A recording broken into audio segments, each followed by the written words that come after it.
जय माता दी। आज के वीडियो में आप सुनेंगे गुप्त नवरात्रि के दूसरे दिन सुने जाने वाली माँ तारा की कथा। गुप्त नवरात्रि के दूसरे दिन माँ तारा की पूजा करी जाती है और कथा सुनी जाती है। माँ तारा की कथा समुद्र मंथन से जुड़ी हुई है।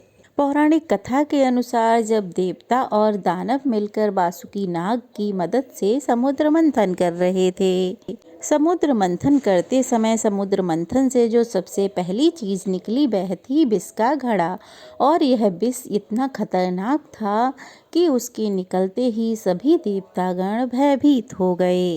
इस प्रकार सभी देवताओं गण ने हलाहल विष से भयभीत होकर भगवान भोलेनाथ को याद किया और उनसे प्रार्थना की, हे भोलेनाथ, आप ही हैं जो हमें इस संकट से उबार सकते हैं। और तभी भोलेनाथ प्रकट हुए और उन्होंने अपने हथेली पर रखकर उस हलाहल विष का पान कर लिया था। भोलेनाथ ने हलाहल विष का पान तो कर लिया, लेकिन उस विष को अपने कंठ से नीचे नहीं उतरने दिया। इसी कारण उनका कंठ नीला पड़ गया और इसी प्रकार भोलेनाथ का कंठ नीला होने की वजह से उनका एक नाम नीलकंठ भी पड़ गया। इस प्रकार हलाहल विष का पान करके भोलेनाथ ने सभी को इस संकट से बचा लिया। अब भोलेनाथ ने विष का पान तो कर लिया, लेकिन उस विष की जलन इतनी तीव्र थी जिससे कि भोलेनाथ का गला जलने लगा और इस जलन के कारण भोलेनाथ मूर्छित हो गए। और तब माँ भगवती का रूप तारा माँ वहाँ प्रकट हुई। इस प्रकार भोलेनाथ ने एक शिशु का रूप धारण कर लिया और तब माँ तारा ने भोलेनाथ को अपनी गोद में उठाकर अपना अमृतमयी दूध का उन्हें पान कराया। और इस अमृत रूपी दूध का पान करने से भोलेनाथ के कंठ में जो ज्वाला उत्पन्न हो रही थी, जलन हो रही थी, वह धीरे धीरे इस पान से शांत हो गई। इससे भोलेनाथ की मूर्छा भी दूर हो गई और माँ तारा ने भोलेनाथ की पीड़ा भी दूर कर दी। लेकिन स्वयं माँ तारा के शरीर में जलन होने लगी और हलाहल विष के प्रभाव से उनका शरीर इतना तीव्र और भयंकर हो गया। माँ का रूप विकराल लगने लगा, उनका रंग एकदम नीला पड़ गया। और फिर इस प्रकार माँ तारा को हर दुख से निवारने वाली जगत जननी माँ तारा के नाम से जाना जाता है। और जिस प्रकार माँ तारा ने भगवान शंकर को उनके कष्टों से मुक्ति दिलाई थी, उसी तरह से माँ तारा शीघ्र ही अपने भक्तों पर भी प्रसन्न होती हैं और उन्हें उनके सभी कष्टों से दूर रखती हैं, उनका संकट निवारती हैं।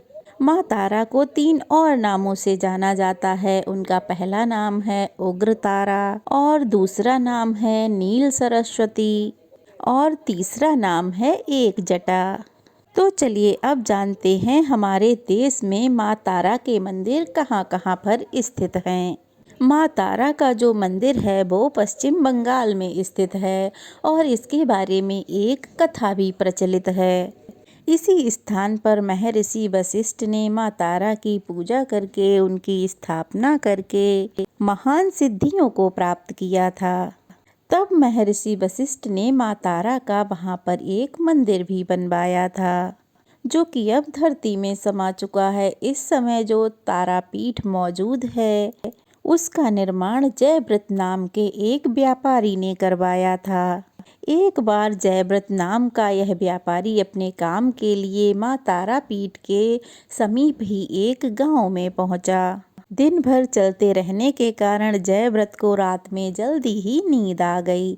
तब माँ तारा ने जयव्रत को स्वप्न में दर्शन देते हुए कहा, हे पुत्र, पास के ही शमशान में पत्थर की एक शिला दबी हुई है, तुम उसकी पूजा करके विधिवत रूप से उसकी स्थापना करवाओ।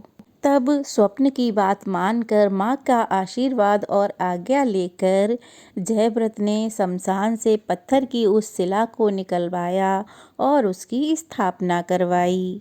स्वप्न की बात मानते हुए जयव्रत नाम के उस व्यापारी ने माँ तारा का मंदिर बनाकर माँ तारा की मूर्ति की स्थापना भी उसमें करवाई। और उन्होंने माँ तारा की जिस मूर्ति की स्थापना करवाई थी उसमें भगवान शिव एक छोटे बालक के रूप में माँ तारा की गोद में विराजमान हैं। ये थी माँ तारा की व्रत कथा। तो चलिए अब जान लेते हैं माँ तारा के पूजन मंत्र के बारे में, जो कि है ताराए चा विद्महे महोग्राए च धीमहि तन्नो देवी प्रचोदयात्। इस मंत्र का जाप पूजा करते समय कम से कम 51 या 21 बार करना चाहिए। ये थी माँ तारा की कथा और पूजन मंत्र। कैसा लगा कमेंट बॉक्स में ज़रूर बताइएगा। अच्छा लगा हो तो वीडियो को लाइक करके शेयर कीजिएगा और अगर नए हैं तो प्लीज़ चैनल को सब्सक्राइब कीजिएगा। जय माता दी।